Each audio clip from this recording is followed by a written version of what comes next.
오늘도 말씀을 전하는 것이 저에게 큰 기쁨입니다. 왜냐하면 예수의 이름을 전하기 때문에 그렇습니다. 제가 한번 길을 지나가는데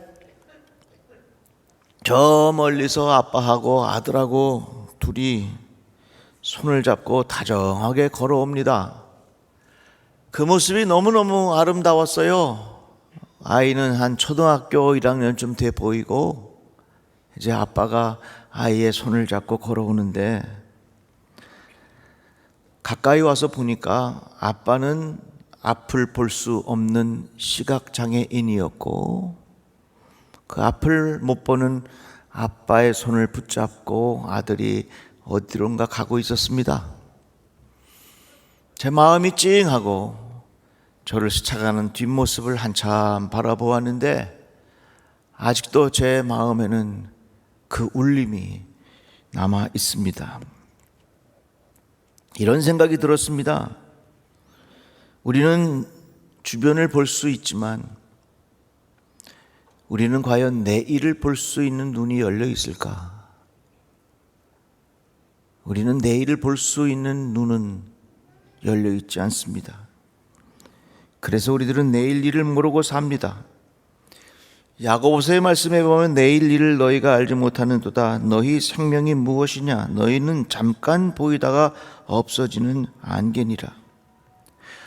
앞을 볼 수 없는 시각장애인에게는 자기를 꼭 붙잡아주는 사람이 필요한 것처럼 내일을 알지 못하고 살아가는 우리들에게도 누군가 나를 붙잡아야 줘야 되는 그런 인생이 아닙니까?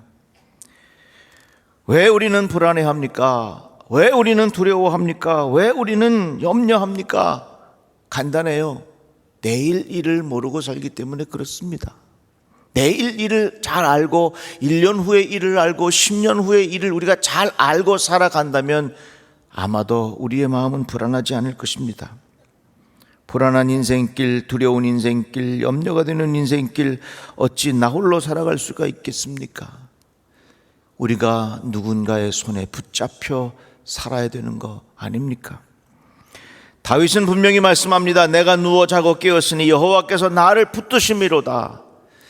오늘 말씀 속에 이 주님을 만나시기를 바랍니다. 한번 따라합시다. 하나님이 나를 붙드십니다. 다 같이 아멘. 하나님이 나를 붙드십니다. 이 말씀은 다윗이 그의 아들 압살롬을 피하여 지은 시입니다.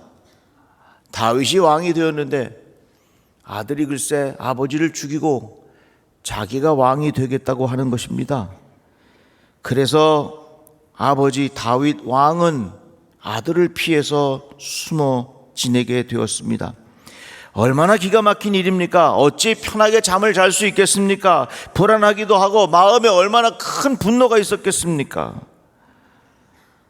그러면서 주변의 사람들이 비아냥거리면서 이렇게 말합니다. 많은 사람들이 나를 대적하여 말하기를 그는 하나님께 구원을 받지 못한다 하나이다.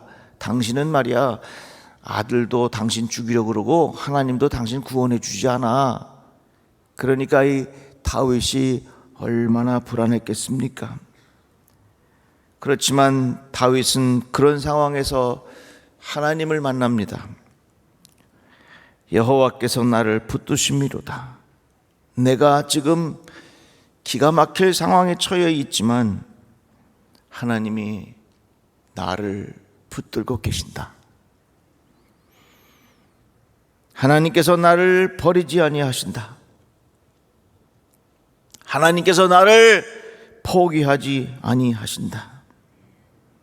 하나님께서 나를 끝까지 책임져 주시고 나를 붙들고 계신다. 이러한 신앙의 고백이 우리 모두에게 있기를 바랍니다. 여러분, 어떤 어려움이 있습니까?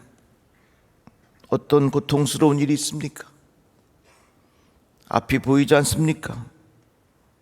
어떻게 해야 이 답답하고 어려운 상황을 헤쳐나갈 수 있다고 생각하십니까? 다른 방법 없습니다. 다윗과 같은 고백이 필요합니다. 하나님께서 나를 붙드심이로다. 내가 누워 자고 깨었으니 여호와께서 나를 붙드심이로다. 내가 잠을 자는 시간에도 하나님은 나를 떠나지 아니하고 붙드신다는 것입니다. 이 말씀은 하나님이 우리들을 붙들고 계시는데 내가 느끼지 못해도, 내가 의식하지 못해도 하나님은 나를 붙드신다, 그 말씀이에요. 어느 중년 부부가 있었는데 아내의 시력이 점점 나빠집니다. 그래서 눈 수술을 했는데 그만 잘못되어서 그 아내가 실명하게 된 것입니다. 그 후에 남편은 매일같이 아내의 직장까지 출근을 시켜주고 또 자기 일 보고, 그리고 퇴근할 때가 되면 다시 가서 아내를 모시고 집으로 돌아옵니다. 이렇게 한참 적응한 후에 남편이 아내에게 이렇게 말합니다. 여보, 내가 너무 할 일도 많고 나 직장도 가야 되는데 당신 데려다 주고 또 데리러 가고 하니까 이게 너무 버거워서 안 되겠어. 그러니까 이제 이만큼 했으니까 당신이 혼자 좀 다녀보는 게 어떡하소? 그러자 이 아내는 남편에 대한 배신감을 느끼고 섭섭해서 어쩔 줄 몰랐습니다. 그래, 언젠가는 저 인간도 날 떠날 거다. 이를 악물고 살아야 되겠다 하는 결심한 후에 혼자 출근하기 시작합니다. 지팡이를 짚고 버스를 탑니다. 넘어지기도 하고 울기도 하고 혼자 다니는 훈련을 하면서 어려운 시간들을 지냈습니다. 어느 정도 익숙해진 2년이 지난 후에 버스 운전기사가 내리려고 하는데 이렇게 말합니다. 아줌마, 당신은 참 복도 많습니다.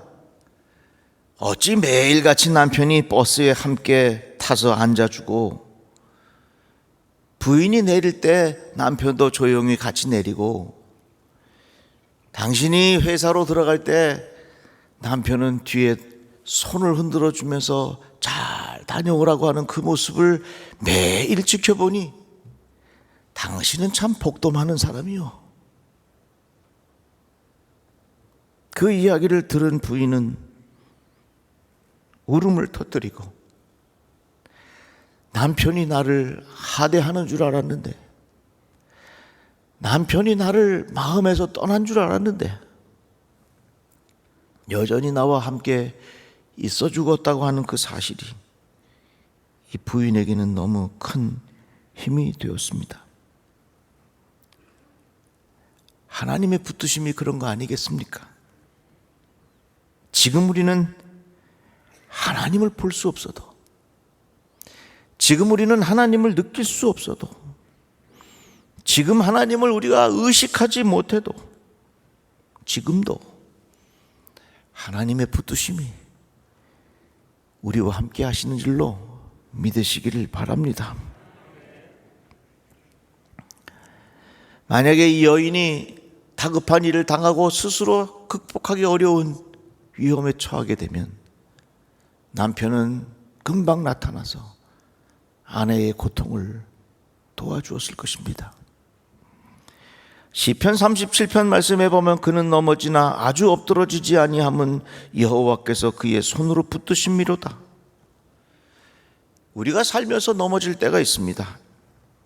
그러나 넘어지는 것으로 끝나는 거 아닙니다. 넘어져서 죽게 되었을 때에 우리는 하나님의 붙드심을 경험하게 될 것입니다.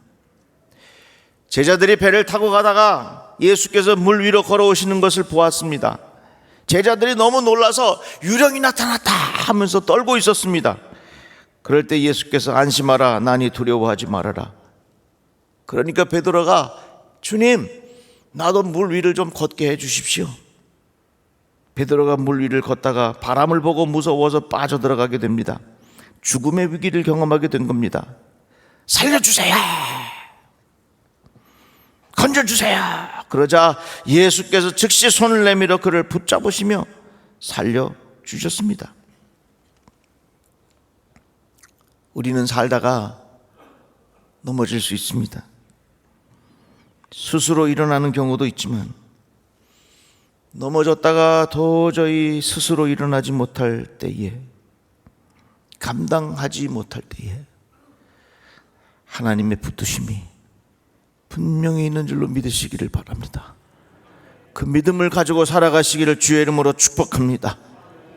시편 94편의 말씀에 보면 좀 더 다르게 표현합니다. 여호와여 나의 발이 미끄러진다고 말할 때에 주의 인자하심이 나를 붙드셨사오며 내 속에 근심이 많을 때에 주의 위안이 내 영혼을 즐겁게 하시나이다. 우리의 발이 미끄러질 때가 있습니다.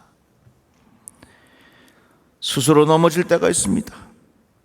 스스로 일어나기도 하지만 스스로 일어날 수 없을 때에 하나님의 붙드심이 있음을 경험하는 기회가 되는 겁니다.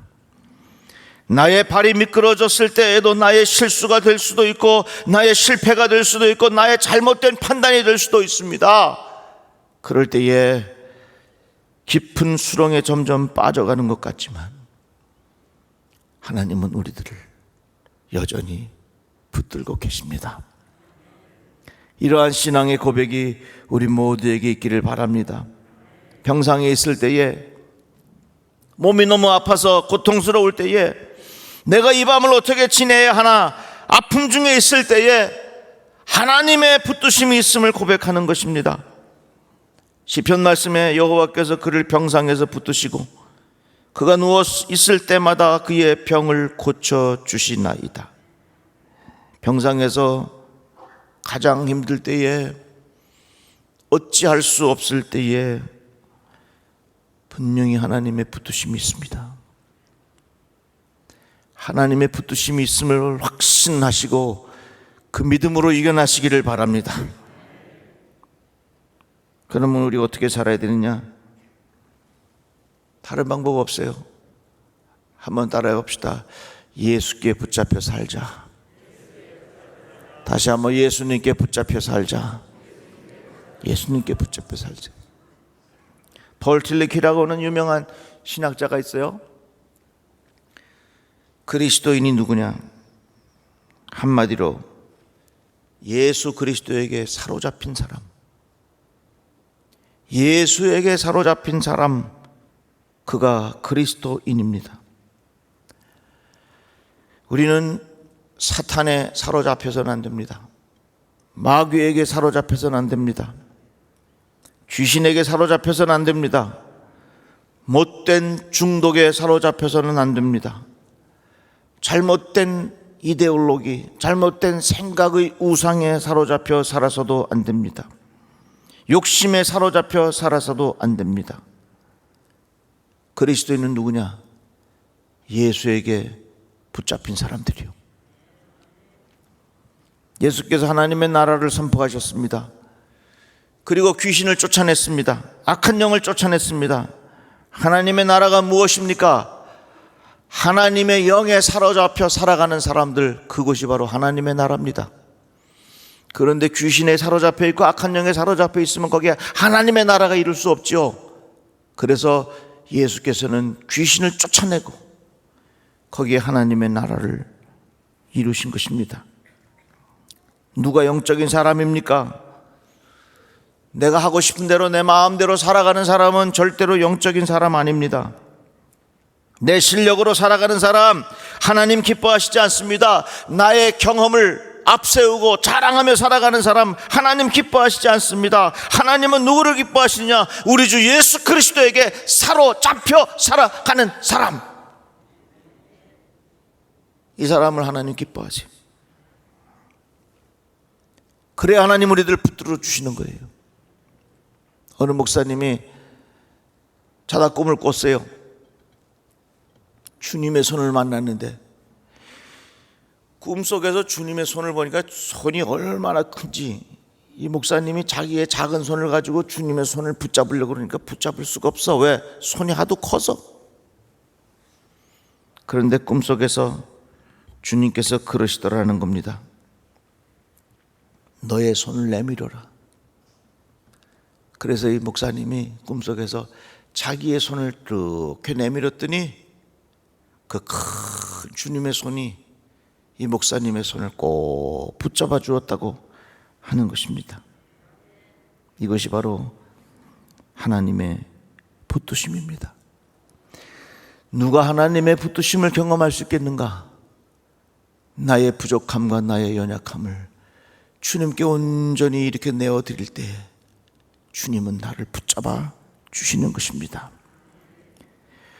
주께서 나를 온전한 중에 붙드시고 영원히 주 앞에 세우시나이다. 이 말씀을 다르게 표현하자면 이런 말입니다. 어떻게 할 때에 주님이 우리들을 붙잡아 주시느냐? 다른 거 없어요. 하나님, 내 손 붙잡아 주세요.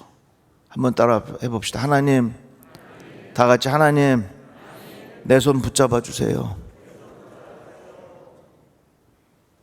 양다리 걸치면 안 되는 거예요. 온전한 중에 붙드시고 이라는 말씀은 내 자신이 하나님 앞에 순수해야 한다는 것입니다. 내 마음이 하나님 앞에 하나가 되어야 한다는 것입니다. 양다리 걸치면 안 된다는 것입니다. 나는 오직 주님밖에 없습니다. 주님이 나를 모른다 하시면 나는 끝입니다. 주님밖에 없습니다. 주님이 나를 외면하시면 나는 어디에 가서도 내가 스스로 일어설 수가 없습니다. 이렇게 하라는 거예요. 주님이 모른다 하시면, 주님이 나를 붙잡아 주시지 아니하면 나는 도저히 일어설 수가 없는 그런 사람입니다. 여러분, 주님에게 붙잡히시기를 원하십니까? 오직 주님만 의지하세요. 주님 모른다 하시면 난 안 됩니다.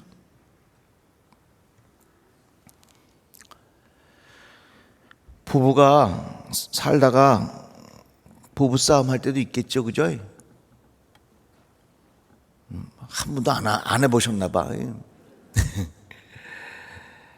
그런데 부부가 아무리 화가 나도요, 하지 말아야 할 표현이 있어요. 화난다고 말이지 아무렇게나 말하면 그거 절대 안 됩니다. 부부가 막 싸워. 남편이 아내한테 야! 죄송합니다. 그래서 세상에 여자가 너밖에 없는 줄 알아. 그러면 그게 회복이 되겠습니까? 그 말을 들은 아내가 남편한테 야! 세상에 남자가 너밖에 없는 줄 알아. 막 가는겨. 아무리 부부가 화가 나고 참을 수 없고 그래도요, 절대로 그런 말을 하면 안 듣는 거예요. 그래, 네가 고백해도 난 갈 데 없어. 난 끝까지 당신 곁에 있을 거야. 아멘 좀 해봐요. 그래. 죽고 나서 내가 끝까지 당신 곁에 있지. 내가 이렇게 구박한다고 내가 다 할 줄 알아? 아멘 좀 해봐요. 그러면 부부가 아무리 화가 나고 그래도요, 그 가정은 살아요. 아멘. 누가 그러더랬죠? 말이야, 당신이 도둑질하면 내가 망가줄게.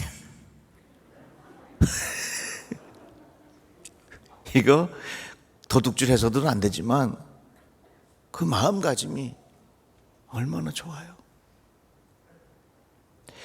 부부가 살면서 화가 난다고 해서 야, 세상에 여자가 너밖에 없는 줄 알아? 야, 세상에 남자가 너밖에 없는 줄 알아? 그러면 그 가정은 깨지는 거예요. 그래, 고박해봐라. 내가 나가나. 응? 그럴수록 그냥 나가지도 말고 그냥 안방에 꼭 눌러있어. 어이구 됐다. 야, 같이 살자.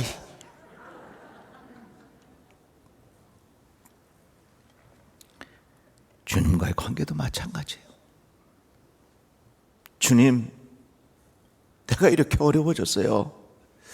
주님, 내가 이렇게 힘들어졌어요. 주님, 내가 이렇게 초라해졌어요. 주님, 내가 이런 고통을 당하고 있어요.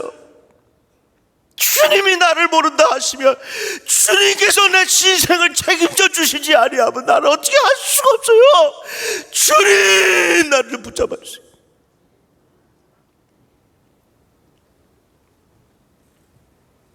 그러면 주님께서, 그래, 너가 많이 힘들구나. 내가 너 붙잡아 줄게. 내가 끝까지 내가 너를 책임져 줄게. 이렇게 되는 거예요. 똑같은 칼도요, 강도의 손에 붙잡히면 사람을 죽이고요, 의사의 손에 붙잡히면 사람을 살리고요, 요리하는 엄마의 손에 붙잡히면 맛있는 음식이 나와요. 우리가 어떤 곤경에 처해 있다 할지라도 주님이 나를 모른다 하시면 나는 어찌할 수 없습니다. 주님만이 내 인생을 책임져 주실 수 있는 분이시니 주님, 나를 꼭 붙잡아 주십시오. 이런 믿음으로 살아가시기를 바랍니다. 기도합시다. 하나님, 감사합니다. 주님의 이름을 부릅니다. 오직 주님만이 나의 삶을 책임지시는 분인 것을 믿사오니 주님에게 붙잡혀 살아가는 인생이 되게 하여 주시옵소서. 예수님의 이름으로 기도합니다. 아멘.